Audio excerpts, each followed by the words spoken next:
Here's something to think about. You're on the freeway travelling at 100 clicks when the phone rings or you receive a text. In the 2 to 3 seconds you glance at the phone and reach to see who's calling, this is exactly what you see in front of you.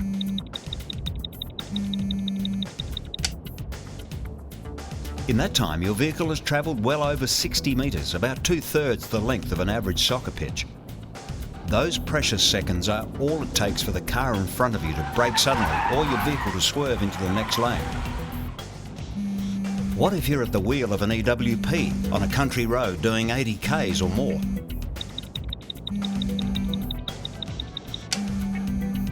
Suddenly there's a T-junction right there in front of you and nowhere to go but straight through the intersection. If you recall our video on stopping distances, you'll know just how far it takes to pull up an EWP or light vehicle at that speed. And that's after you've reacted to the hazard. Well, imagine you're driving a car at 60 kilometres per hour and a pedestrian steps onto the road 50 metres in front of your vehicle and stops, which sometimes they do. If you're paying attention, that will give you sufficient time to brake the vehicle and the pedestrian will be safe. However, if you are, for example, looking away at your phone for 2 seconds, in that time you'll travel 33 metres. It then takes another 1.5 seconds typically to react, in which case you'll travel another 25 metres. 33 plus 25 is 58, so you'll strike the pedestrian at 60 kilometres per hour, which for most pedestrians will be fatal.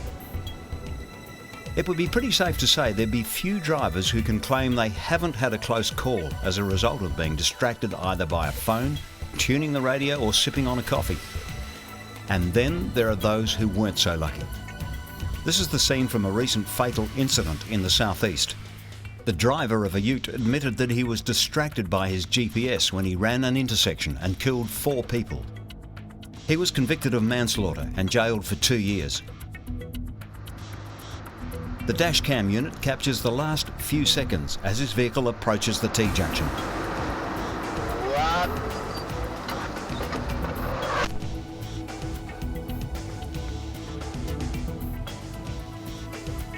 SA Power Networks has not been immune either. There have been a number of recent distraction-related incidents among the SA Power Networks fleet. In February 2015, a contractor leaned over to get a water bottle from the back seat and ran into a grader. July 2014, a driver pulled over to take a phone call and neglected to apply the park brake. The vehicle subsequently rolled 22 metres into a tree. Early 2015, a motorist complained about an SA Power Networks driver talking on the mobile phone, which was not a hands-free. Driving research shows conclusively that driver distraction, including the use of mobile phones, is right up there as a major cause of road incidents and trauma. So if you imagine handheld phone use while driving, what you're talking about is actually 3 different forms of distraction. So you've got physical distraction, so your hands are off the wheel holding another object rather than on the steering wheel. You've got visual distraction, so you're looking at something else rather than the road and the road environment. And you've got cognitive distraction, which means when you're talking on a phone or thinking about dialing, you're concentrating on something other than driving. Now, studies of brain activity have shown that when someone is driving while talking on a phone, the amount of brain activity in the brain related to control of the vehicle and following the path of the vehicle on the road is reduced. So this shows that even talking on the phone while driving reduces the amount of concentration that you can apply to the driving task. Now then, if we imagine dialing a phone or sending a text, what you're doing then is called switching attention. So for some of the time, you look up at the road and your attention is directed to the road, but for some of the time you're looking only at your phone. In that case, you're switching your attention between driving and the phone, and while you're looking at the phone, none of your attention is directed to the driving task, and that's when a really, really high risk for a crash occurs. SA Power Networks is concerned about the issue of distraction caused by phones and other devices, including toughbooks. So to reduce the risk for drivers and other road users, a no calls while driving directive has been implemented. In essence, the board, the EMG, are very concerned about the proven distraction caused by using mobile phones while you drive.